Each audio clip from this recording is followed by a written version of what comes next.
Presentation স্কিলও ভালো হতে হয় মনে হয়, প্রেজেন্টেশন স্কিল। আমি এখন আপনাদের সঙ্গে প্রেজেন্টেশন দিচ্ছি, তাই না? আমি যদি রবীন্দ্রসঙ্গীত, কাজী নজরুল ইসলামের সঙ্গীতের মধ্যে যদি আমি এখন কথা বলি, তাহলে আপনাদের ভালো লাগবে না, আপনারা ঘুমাবেন, বিরক্ত করবেন।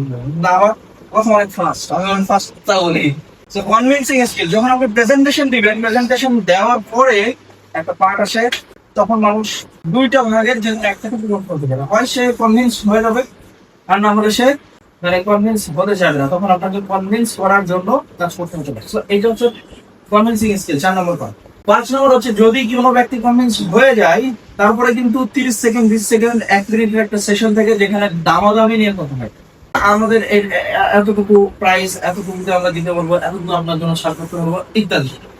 এই যতটুকু সময় প্রাইস নিয়ে কথা হয়, এই সময়টুকু শুধু, এটা হতে পারে 10 সেকেন্ড, এটা হতে পারে 10 মিনিট, এটা হতে পারে 5 মিনিট, এটা হতে পারে 30 সেকেন্ড, ইট ডিপেন্ড। যখন প্রাইসিং নিয়ে দামাদামি চলছে, দর কষাকষি চলছে, এই মোমেন্টটাকে বলা হয় নেগোসিয়েশন স্কিল। মানে নেগোসিয়েশন মোমেন্ট, নেগোসিয়েট করা হচ্ছে যে কে জিতে এখানে।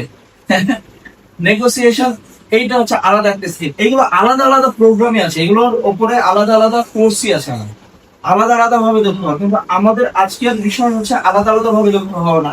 আজকে জাস্ট একটা আমি ধারণা দিয়ে আপনার সামনের দিকে আসবো, ঠিক আছে? তো কমিউনিকেশন স্কিল, এইটা কিভাবে ডেভেলপ করা যায়, এইটা অনেক একটা বড় একটা সাবজেক্ট। এটা পিচিং স্কিল, এটাও একটা সাবজেক্ট। প্রেজেন্টিং, কনভিন্সিং, নেগোসিয়েশন, তারপরে ক্লোজিং। একটা সেলস পারসনের সফলতা তখন যখন আপনি আপনার প্রোডাক্ট দেওয়ার মাধ্যমে তার পকেট থেকে আপনার পকেটে টাকা নিয়ে আসতে পারছেন। যতক্ষণ পর্যন্ত না আপনি আপনার পকেটে টাকা নিয়ে আসছেন, ততক্ষণ পর্যন্ত ওটা ক্লোজ হয়নি। সেলস আর ক্লোজের বেসিক পার্থক্য, সেল মানে হচ্ছে একটা মানুষ কনভিন্স হয়ে গেছে, বলছে মাল পাঠাই যায়, কিন্তু টাকা দেয়নি, মাল চলে গেছে, তাও টাকা পাননি, সেল হয়েছে কিন্তু ক্লোজ হয়নি। আমি বুঝতে পারলাম, একজন মানুষ যখনই ইয়েস বলে হয়েছে, সেল হয়ে গেছে, কিন্তু ক্লোজ হয়নি। সেটা ক্লোজ তখনই হবে যখন পকেটে টাকা হচ্ছে। যতক্ষণ না টাকা পাচ্ছেন, সেটা ক্লোজ হয়নি। সেলস পারসন হয়ে লাভ নাই ভাই, কি হইতে হবে? ক্লোজার হইতে হবে, ক্লোজার। এইটা আমার পৃথিবীর মধ্যে সবচেয়ে দামি স্কিল, 1 নম্বর স্কিল। কিন্তু এটা নিয়ে কেউ কথা বলে না, কোন স্কুল, কলেজ, ইউনিভার্সিটিতে এটা শেখানো হয় না। এবং এই জিনিসগুলো, এইটা শেখানোর জন্য আমি লাখ টাকার উপরে চার্জ করি, আমি এই ক্লোজিং স্কিল শেখানোর জন্য।